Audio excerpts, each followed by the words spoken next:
Voici la partie 3 du chapitre 1 du texte, soit la première partie du livre Un cours en miracles. Alors, chapitre 1, partie 3, expiation et miracles. Paragraphe 1.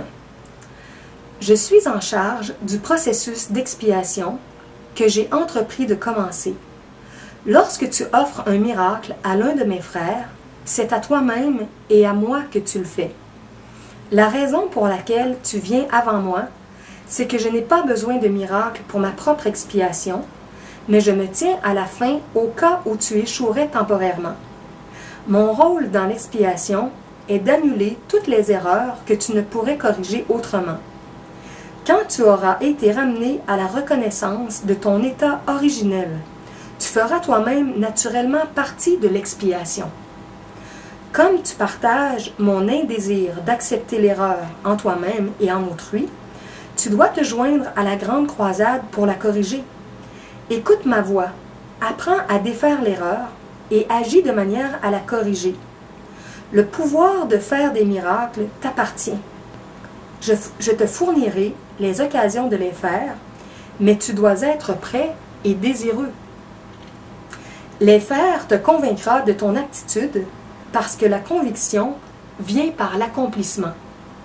L'aptitude est le potentiel, l'accomplissement est son expression, et l'expiation, qui est la profession naturelle des enfants de Dieu, est le but. Deuxième paragraphe. Le ciel et la terre passeront, signifie qu'ils ne continueront pas d'exister comme états séparés. Ma parole, qui est la résurrection et la vie, ne passera point parce que la vie est éternelle. Tu es l'œuvre de Dieu, et son œuvre est entièrement digne d'amour et entièrement aimante. C'est ce qu'un homme doit penser de lui-même en son cœur, parce que c'est ce qu'il est. Paragraphe 3. Les pardonnés sont l'instrument de l'expiation. Étant remplis de l'esprit, ils pardonnent en retour. Ceux qui sont délivrés doivent se joindre pour délivrer leurs frères, car tel est le plan de l'expiation. Les miracles sont la manière dont les mentales qui servent le Saint-Esprit s'unissent à moi pour le salut ou la délivrance de toutes les créations de Dieu. Paragraphe 4.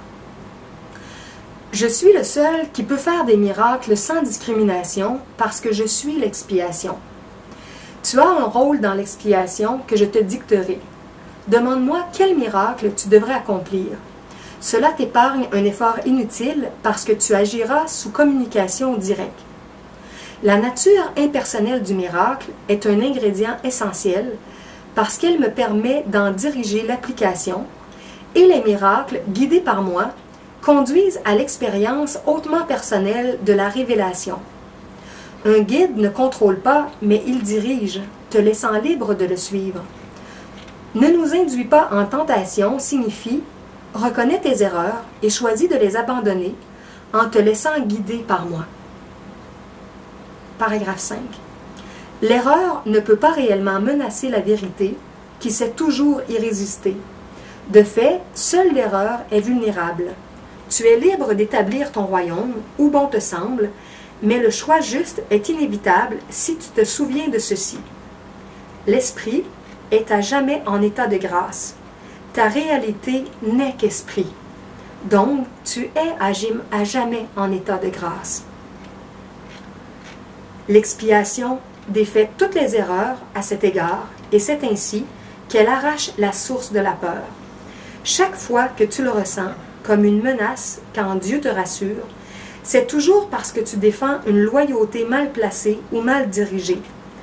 Quand tu projettes cela sur les autres, tu les emprisonnes, mais seulement dans la mesure où tu renforces des erreurs qu'ils ont déjà faites. Cela les rend vulnérables aux distorsions des autres, puisque leur propre perception d'eux-mêmes est distordue. Le faiseur de miracles ne peut que les bénir, ce qui défait leur distorsion et les libère de prison. Paragraphe 6. Tu réagis à ce que tu perçois, et comme tu perçois, ainsi tu te conduiras. La règle d'or te demande de faire pour les autres ce que tu voudrais qu'ils fassent pour toi. Cela signifie que la perception des deux doit être exacte.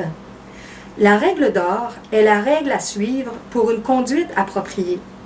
Tu ne peux pas te conduire de manière appropriée si tu ne perçois pas correctement. Puisque toi et ton prochain êtes membres égaux d'une même famille, comme tu perçois les deux, ainsi tu feras pour les deux. C'est à partir de la perception de ta propre sainteté que tu devrais regarder la sainteté des autres. Paragraphe 7. Les miracles émanent d'un mental qui est prêt pour eux. Étant uni, ce mental va vers tous et chacun, sans même que le faiseur de miracles en ait lui-même conscience.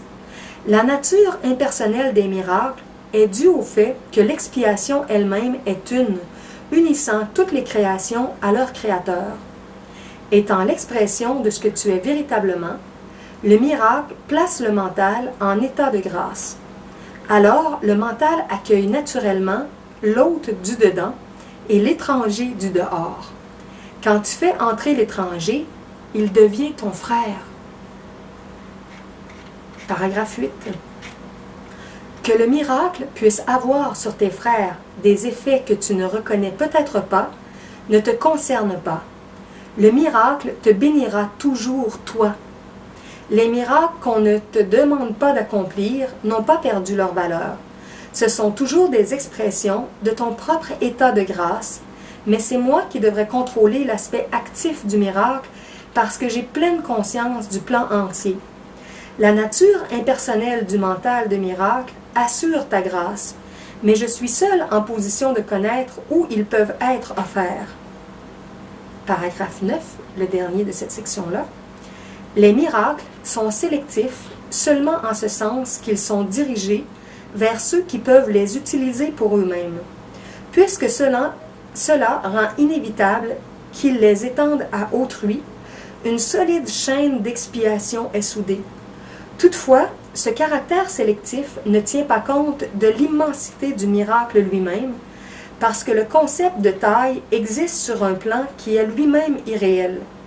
Puisque le miracle vise à rétablir la conscience de la réalité, il ne serait pas utile s'il était soumis aux mêmes lois qui gouvernent l'erreur qu'il vise à corriger. Voilà la fin de la partie 3 du chapitre 1. La prochaine partie, partie 4, l'évasion hors des ténèbres.